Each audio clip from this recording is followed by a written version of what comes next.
What have you experienced in the last few weeks living here? We have been indoors the whole of last week.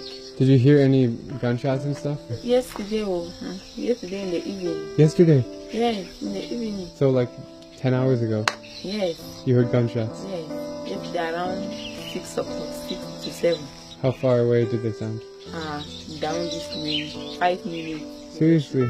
Seriously. Every day, gunshot. They just shoot, so we don't even know. When you go somewhere, you are just afraid. Just stay in your house. See, you can look down. These are bullets. Where? Just down here. Oh.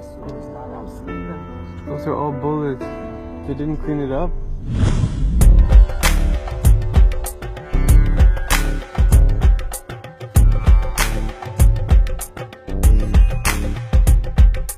Hello and bonjour from the Central African nation of Cameroon. I'm not as happy as usual because this is not a happy video. It's about a growing civil war that's practically going unnoticed by the outside world. You see, Cameroon has both English and French-speaking regions, kind of like Canada. But here, the English speakers make up just 1/5 of the population living in the western part bordering Nigeria. This linguistic and cultural divide has caused tension where the English speakers, known as Anglophones, want equal rights as the French. There have always been the complaint and cry of marginalization, the wrong ways, the embezzlement, the unfairness of governance and many other things. It all started with the protest of teachers who complained about the system of the Anglophone or the English education which was being changed or which they thought was tempered with. Then followed the lawyers who complained about the common law system, and it boiled to what we are facing today. In recent months, the tension has erupted into the brink of a civil war. Nearly 1,000 deaths have been recorded so far in the English regions, including beheadings. There have been terrible shooting around the southwest and northwest of the country. People are being treated like more or less like animals. They're burning down houses and kidnapping innocent people. In the town of Biya, people have been fighting with homemade machetes and rifles. Good morning guys, we have woken up at 5:30 a.m. to drive from Douala to Biya, which is in the English-speaking part of Cameroon and the center of the conflict, the recent civil war that's been happening. I'm actually quite nervous right now to go down there, but let's see. Right now I'm at a little private house, but we drove through mile 16, which is where a lot of the battle was recently fought, like weeks ago or days ago, and we saw bullets sprayed on the ground, cars that were burnt and flipped over. It's kind of a ghost town. Everything is completely dead.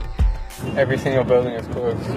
Everything. Hotels, restaurants, offices, schools. There's no people. It's Tuesday morning, so the city should be thriving, but nobody's around, and it's really quite eerie and scary. There's police patrolling on every single corner with huge guns, and it's just a wild experience. Some 30,000 Anglophones have fled to Nigeria, and over 150,000 others have escaped to safer parts of the country, such as Douala and Yaoundé. And in the middle of all this chaos, today is October 7th, the presidential election day. The current president, Biya, is one of the world's longest serving and oldest leaders at 85. It doesn't seem like he has any competition because all the street signs are of his face. This chaos is very unfortunate for the country, and we can all pray that it doesn't get any worse. My aim with this video is simply to raise awareness about what's happening, because things like this should never go unnoticed. Even though my experience in Cameroon has been limited, it's been very eye-opening, and I've learned a lot about the politics of this land. It's a shame that I won't have the chance to explore more of its beauty, as I'll be laying low, but I guess that this is all part of the journey.